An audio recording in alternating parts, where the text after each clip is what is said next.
जब sodium chloride का विद्युत अपघटन करवाते हैं तो हमारे पास में क्या आ जाता है, NaOH आ जाता है। तो केमिस्ट्री के अंदर भी अपने को याद रखना है कि H2SO4 जो है बहुत खतरनाक चीज है। तो कुछ इंपॉर्टेंट फॉर्मूले हैं, उसके ऊपर हम थोड़ा बात करते हैं। हेलो बच्चों, क्या हाल चाल, स्वागत है आप सभी के पीडब्ल्यू के डिजिटल प्लेटफॉर्म के ऊपर। और आज पीडब्ल्यू के अंदर आपके लिए हम लेकर आए हैं इंपॉर्टेंट फॉर्मूला, जो कि हमारे एग्जाम के अंदर बहुत ज्यादा यूज आने वाले हैं, बहुत ही ज्यादा इंपॉर्टेंट होते हैं। और जनरली यहां से आपको एक क्वेश्चन जो है पेपर में देखने को मिलता है, एक आपको वन लाइनर पक्का पक्का यहां से आपको एग्जाम के अंदर देखने को मिलेगा। तो कुछ इंपॉर्टेंट फॉर्मूले हैं, उसके ऊपर हम चलते हैं और थोड़ा बात करते हैं। ठीक है, देखो सबसे पहले दिखाई दे रहा है सोडियम क्लोराइड। तो सोडियम क्लोराइड का जो फॉर्मूला होता है वो हमारा होता है NaCl। इसको सामान्य भाषा में हम कहते हैं नमक। ठीक है, अब देखो जब सोडियम क्लोराइड का विद्युत अपघटन करवाते हैं तो हमारे पास में क्या आ जाता है, NaOH आ जाता है। इसी को हम क्लोर क्षार अभिक्रिया कहते हैं। तो क्या करते हैं, देखो NaCl का विद्युत अपघटन,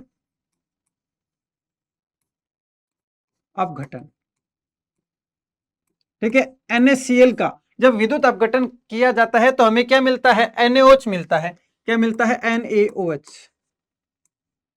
ठीक है, इसको हम क्या कहते हैं, केमिकल नेम सोडियम हाइड्रोक्साइड।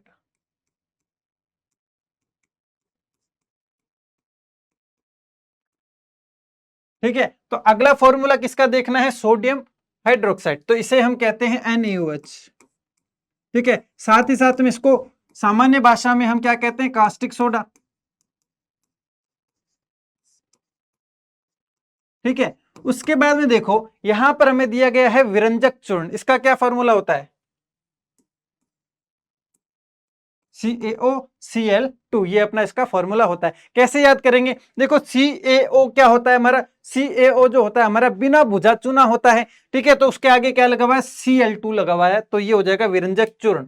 उसके बाद में यहां पर हमारे पास में क्या है, एक होता है हमारे पास में बेकिंग सोडा। ठीक है, एक होता है हमारे पास में बेकिंग सोडा और एक होता है हमारे पास में धावन सोडा। ठीक है, इसको देखो NaHCO3, ये हमारा क्या होता है, बेकिंग सोडा बोला जाता है। जिसको हम क्या कहते हैं, बेकिंग सोडा, जो हम किचन के अंदर यूज लेते हैं और खाना बनाने के अंदर कई बार यूज लिया जाता है। तो इसका फॉर्मूला आगे से याद रहना चाहिए, क्या है, NaHCO3। इसको जो केमिकल नेम जो इसका होता है वो होता है अपना सोडियम हाइड्रोजन कार्बोनेट। देखो कैसे याद करोगे, Na सोडियम है, हाइड्रोजन हाइड्रोजन आ गया, और CO3 क्या होता है, कार्बोनेट होता है। तो एकदम सिंपल सा, मतलब अगर आपने ये फॉर्मूला याद कर लिया तो इसका केमिकल नेम भी आ जाएगा, इसको बेकिंग सोडा कहते हैं, ये भी आपको आ जाएगा। ठीक है, तो बहुत ही इजी टास्क है अपने लिए। उसके बाद में हमारे पास में क्या है, धावन सोडा है। क्या है हमारे पास में जो है वो धावन सोडा यहां पर दिया गया है। तो इसका फॉर्मूला होगा Na2CO3.10H2O।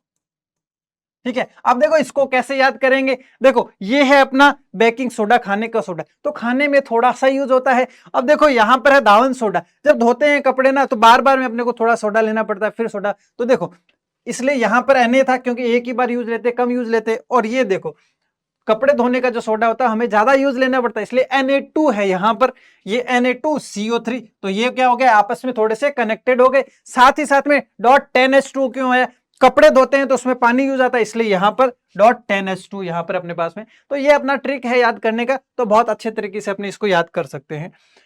उसके बाद में देखो यहां पर हमारे सामने दिया गया है कॉपर सल्फेट। क्या दिया गया है, हमारे सामने है कॉपर सल्फेट। तो CuSO4। ठीक है, कॉपर को किससे जो है डिनोट किया जाता है, कॉपर को डिनोट किया जाता है Cu से। ठीक है, CuSO4.5H2O। ठीक है, कॉपर सल्फेट CuSO4.5H2O। उसके बाद में देखो ये जो फॉर्मूला है काफी ज्यादा इंपॉर्टेंट अपने पास में फॉर्मूला होता है। और देखो बहुत ही इजी है, और पेपर के अंदर जो है यहां से जो है पूछ लिया जाता है, पेपर के अंदर हमारे पास में यहां से क्वेश्चन बन जाता है। ठीक है, तो ये क्या हो जाएगा, CaSO4.12H2। ठीक है, और यहां पर जिप्सम अपना क्या होता है, CaSO4.2H2O। एकदम सिंपल सा फॉर्मूला है, कोई भी यहां पर दिक्कत वाली चीज नहीं है, बहुत इजीली। और पूछा क्यों जाता है, इसमें देखो सेमी हाइड्रेट है, मतलब हाफ पानी यहां पर दिया गया है, और ऐसा जनरली आपको कम देखने को मिलती है रिएक्शन, तो इसलिए एग्जाम के अंदर मल्टीपल टाइम्स जो पूछी जा चुकी है। उसके बाद में देखो सल्फ्यूरिक एसिड, ये होता है H2SO4। H2SO4 कैसे याद रखोगे? देखो सल्फ्यूरिक एसिड एक प्रकार का एसिड होता है, किसी भी चीज को जला देता है, बहुत खतरनाक वाला होता है। ठीक है, तो जिंदगी के अंदर जो खतरनाक चीजें होती है उसको तो सबसे पहले याद रखना चाहिए। ठीक है, तो सबसे खतरनाक वाली चीज कौन है? वो है H2SO4। तो केमिस्ट्री के अंदर भी अपने को याद रखना है कि H2SO4 जो है बहुत खतरनाक चीज है। ये एक प्रकार का क्या है? ये एक प्रकार का एसिड है, अम्ल है। ठीक है, यहां पर है कास्टिक सोडा। कास्टिक सोडा भी क्या होता है? NaOH, जो अपने पीछे पढ़ चुके हैं, वो होता है NaOH। ठीक है, उसके बाद में थोड़ा सा आगे बढ़ते हैं। ठीक है, बुझा हुआ चूना, बिना बुझा हुआ चूना और चूना पत्थर, ये बहुत इजी है, बहुत आराम से याद कर सकते, कोई भी दिक्कत नहीं आएगी। एक फॉर्मूला याद कर लो, आपको पूरा का पूरा याद हो जाएगा। वो फॉर्मूला क्या है? देखो CaO, ये है अपना बिना बुझा चूना, बिना बुझा चूना। ठीक है, मतलब ये प्योर चूना है, बिना बुझा मतलब पानी नहीं है इसके अंदर। अगर मैं इसके अंदर पानी डाल दूं तो क्या हो जाएगा? अगर इसमें पानी डाल दूंगा तो ये बुझा हुआ चूना बन जाएगा। मतलब अगर मैं H2O इसके साथ में ऐड कर दूं तो क्या बन जाएगा? बुझा हुआ चूना, बुझा हुआ चूना बन जाएगा। ठीक है, बुझा हुआ चूना देखो कैसे बनेगा? Ca। ठीक है, ये लो Ca लिख दिया। अब दो ही ऑक्सीजन है, दो ही हाइड्रोजन है, तो CaOH ट्वाइस।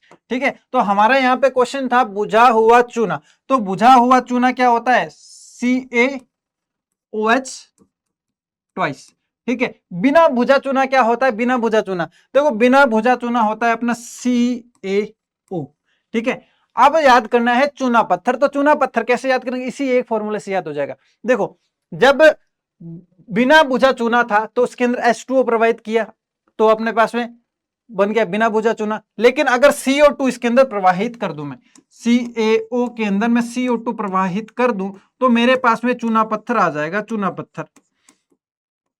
ठीक है, अब चूना पत्थर कैसे आएगा? देखो Ca, ये लो Ca, ये C, ये C, और ये O कितने हो गए? 3 हो गए। तो CaCO3, ये अपना फॉर्मूला किसका हो जाएगा? ये अपना जो फॉर्मूला हो जाएगा वो चूना पत्थर का हो जाएगा। तो उम्मीद करता हूं ये फॉर्मूले बहुत अच्छे से आपको समझ में आए होंगे। समझने के साथ में इसको कम से कम आपको 3 बार रिवाइज कर लेना। और आज की ये जो 2-4-5 मिनट की जो क्लास थी, इस क्लास के अंदर हमारे साथ में 1 नंबर जो है, अपने मार्क्स जो है वो जुड़ चुका है। ठीक है, थैंक यू।